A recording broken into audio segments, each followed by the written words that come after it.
Well, I suppose with the benefit of hindsight, people look back on the small group of bands that are seen as being the pioneers of the beginnings of hard rock, and you guys are certainly credited as being pioneers of hard rock. At the time, was there a sense that this was a genre that was very new? Hadn't really been done a lot at that time? Well, it was exciting, for sure. I don't think anyone thought in those terms about the impact, or, in fact, what had happened. But I referred in the previous question to the idea of chemistry in a band. I think it happens within all relationships, whether you're in a company or in a band or in a football team or cricket team or any kind of organisation that relies upon a team spirit or a common spirit. And it requires everyone in the organisation to not only be star-like with their qualities, but also to hold that back for the benefit of the team. And I think those are the things that are very difficult to deal with as a kid. So we had no idea what was going on in terms of perception. Or, to be quite honest, do we ever think that what we were doing was anything other than bloody exciting? That's the nearest we could got to groundbreaking perception. You guys put out, I think it was 3 albums in 3.5 years. A very productive time, I suppose, for the band. I know you guys toured a lot. Did it feel like you guys had a chance to kind of realise the success you were having at that time, or was it just was everything moving quite quickly for you? Well, at that age, everything was fantastically exciting. I don't think we were unprepared for it musically. I think you could say that we paid our dues in most respects. As writers, musicians and performers. We knew the ropes. We were all professional at the time. But the one thing you can't prepare yourself for is success. And that's a whole new journey, and it changes people. And you find out then how to deal with it. But you can't until you experience it. It's like most things, really. Yeah.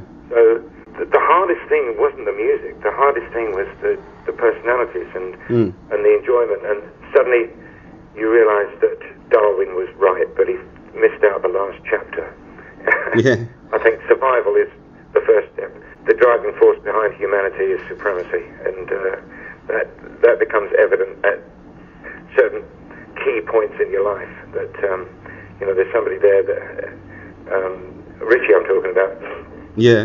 That has something that turned into megalomania at a later stage and wanted to be the boss, or didn't like not being the boss, something like that.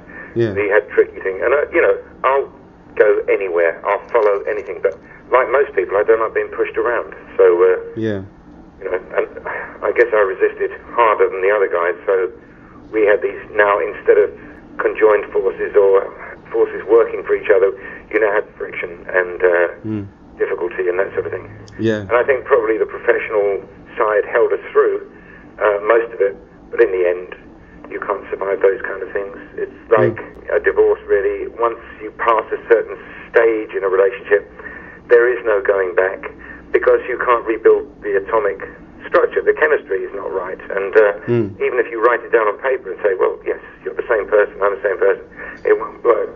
Yeah. There you go, the house is still standing, the garden's there, it needs tending, everything needs redecorating, but you can rebuild the family, it's not a problem. The first time you left Deep Purple for a period, there was made 2 albums, Burn and Stormbringer, and I wanted to ask you, with the benefit of 36 years of hindsight, what's your opinion of those records is, those albums that they made while you weren't there? Well, Stormbringer and Burn? Yeah.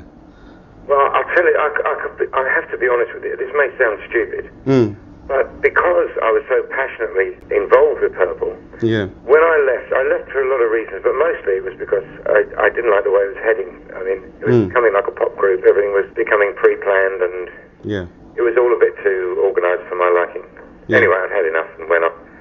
But then, when they carried on, it was of no concern to me until someone said, oh, have a listen to this, it's David Coverdale. And I went, no, what are you talking about? I'm not listening to that. It's like, it's like watching your ex having it off with another bloke. It's not something you want to do. Yeah. And so, I have to be honest, apart from those things that I've heard on the radio, which is obviously Burn, I've heard Burn, and but most of that stuff, through pure, I don't know, the inability to act like an adult, I hadn't heard it. I've got the bloody records in my my studio, but I suppose I'll ever listen to them one day. So I can't answer your question. No, that's okay. Without making a fool of myself. Interestingly, you wrote and recorded an album with Black Sabbath, with another group of incredibly talented musicians, obviously. I just wanted to ask you how you found the experience of writing with those guys compared to the process with Deep Purple. Well, it's completely different. But there again, I do like to work with a lot of different writers because you have to write all the time. It's like the guys in the band, they still practice for 6 hours every day. So I think Steve came up to me once and I was doing the crossword, part of the cryptic crossword, and he said, "So what's this about the crossword every day?" And I said, "I'm just doing the same as you, Steve. You know, I work with words, so I'm just practicing. It's just a bit of finger exercise, really." But Richie had he said, came up to me one day, pointed a finger at me, he said, "You should not write any songs except for Deep Purple."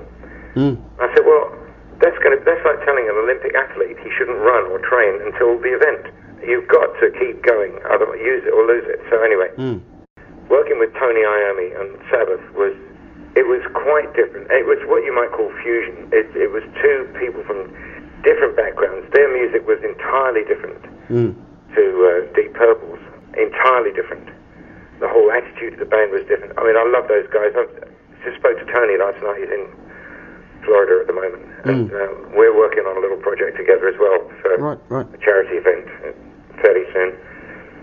In fact, I'm going to see him in a couple of weeks. We're writing a couple of songs together for an Armenian charity that rebuilding the school and the music school in after the earthquake there. So yeah, it was different, totally different. But you know, you've got to just open your heart and show your vulnerability sometimes. And suddenly I got it, and I thought, yeah, they just want me to yell. They just want me to have attitude and scream. So I wrote lyrics and just started yelling, and it was great. Yeah. You've obviously been writing lyrics for a very long time. Has your process sort of changed and evolved all over the years, or have you found that you still approach it the same way as you would have, you know, in the early 70s? Oh, totally different. Right. Absolutely. I remember going through that midlife crisis, and I phoned Roger and said, "Can you spend some time over here, mate? We've got to walk up and down the beach and have a long chat, because our lyrics are going nowhere. You know, we're middle-aged now. We've got to stop writing about fast cars and loose women and all those cliches about packs of cards and all those things. We've got to stop that. Yeah. Because we've moved on in life. A, it's undignified, and it doesn't make any sense, and I'm getting all my hair cut off tomorrow. B, you know, life is still full of excitement, but I'm excited about other things that may be more cerebral or more spiritual, but I'm still excited about things. So let's start looking at writing in a different way. And since then, it changed my approach. I suddenly realized that you move as you go on this thing through life. Because when you're 20, or when you're that age, you're immortal. You know everything. I mean, when I was 22, I knew everything. I mean, I know a lot better now, but I mean, you are so full of the confidence of youth, physically and mentally, that you don't ever have self-doubt. Whereas one of the great things about the journey through life is suddenly that vulnerability creeps in. Not self-doubt necessarily, but that awareness of your mortality. And suddenly I've been thinking about this. It's part of a study of my hobby is studying eternity. It's my particular subject since I was 8 years old. Right. We won't get into that. We don't have time. Yeah. But you do think, and I do like to think about things, and I suddenly felt that all these chains just fell off me in terms of lyrics and writing. And I entered, I think, probably 10 years ago, the most prolific writing period in my life. And it's just explosive. I'm working on, I don't know, 35, 38 songs at the moment, and with various different partners. And just for the hell of it, I have no idea where they're going to end up. But, you know, if you keep doing it, then you're going to get a better percentage of good quality stuff. And, apart from the fact I'm probably a little obsessive about it, I just, I like writing. Everything I see is interpreted. You get a point where you get an opinion about something. Once you've considered everything about it, then you close the book, but that opinion can be so much coloured. And you need colour in lyrics, certainly. I'm waffling now. Yeah, that's okay. Ian, thank you so much for taking the time to speak with me. Great pleasure, mate. It was a pleasure to talk to you, and I look forward to seeing you guys again when you come to Australia. Absolutely. Well, as I say, it's going to be the kick-off time, and we're all after a long break, we're going to be in explosive form, I can assure you. Yeah. All right, we're looking forward to it. See you then. See you then. Thanks, Ian. Bye.